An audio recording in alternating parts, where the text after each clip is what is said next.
Hi, this is Geoff Howald. I'm actually teaching at Frank Hamilton School, which is in Decatur. And if you want to find out information about the school, just look them up on the internet and give them a call. They're really great, friendly people. Today, I'm going to do a video which is mostly aimed at the students that I have this term lasts 8 weeks. And we're using a book to learn songs called the Banjo Primer. And you can find that book if you want to on the internet. And honestly, I've sold enough of them. A lot of you, if you have any interest in banjos, may have it in your stack of books. Now, today what we're going to do is summarize what we've been going over in class. And the first song is Boil Them Cabbage Down, okay? Now, the way that song is constructed, you shift chords each measure. So every measure is 8 notes. So just to show you what it sounds like, it goes like this.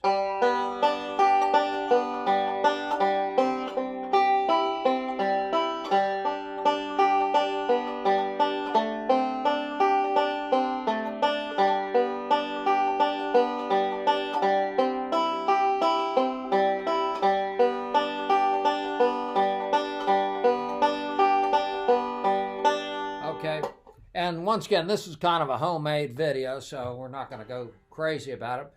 So the purpose of this video is to show the students who've already learned the first way to play it, a different way to play it, just so it makes it more interesting. And if you want to review the what I just played and you have the Banjo Primer book, you can use that. Okay.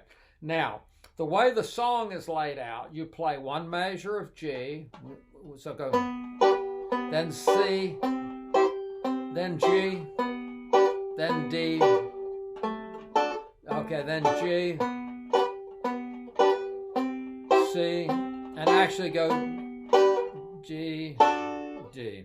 All right, now, the second way to play it, since we have a measure of G, then a C, then a G, then a D, let me just play those first 4. I can do what we call the 7-note roll, which we've been practicing, and that has to do with your fingers. So you're going to play thumb, index, middle, thumb, index, middle, and then thumb, and hold it for 2 beats. So it's thumb,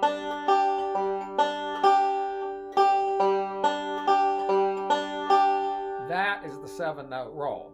The 7-note roll is something that I call, that's what I call it. Nobody else calls it that. So if you're taking a class somewhere and you mention 7-note roll, they will have no idea what you're talking about. But let's get to the point here. So I can make what are called partial up the neck chords. Okay, it's not a full chord, but it gives you, in this case, a G sound, because the first measure is G. Then it gives you a C sound, okay? Then you go back to G, and then you can bar this to have a D. So you're going, so here's how we go.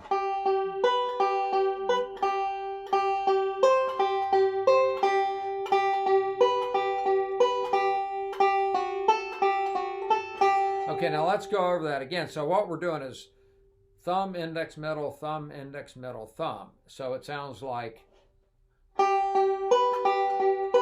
so there's 7 notes and then there's a pause. So it's 3, 4, 1, 2, 3, 4, 5, 6, 7. Okay. Then you take the ring finger and put it right there, and that becomes 2 notes of a C chord. And you play the 7-note roll again. Let's do that a couple times. So G, 3, 4. C. Then you go back to G.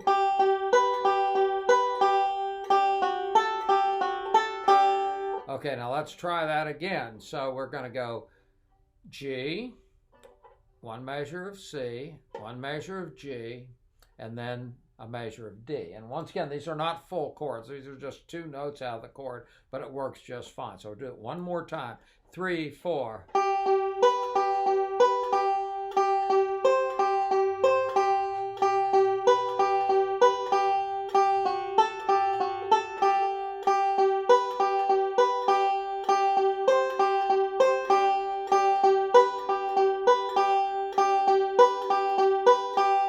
Okay? So if I were to play both parts, here's what it would sound like.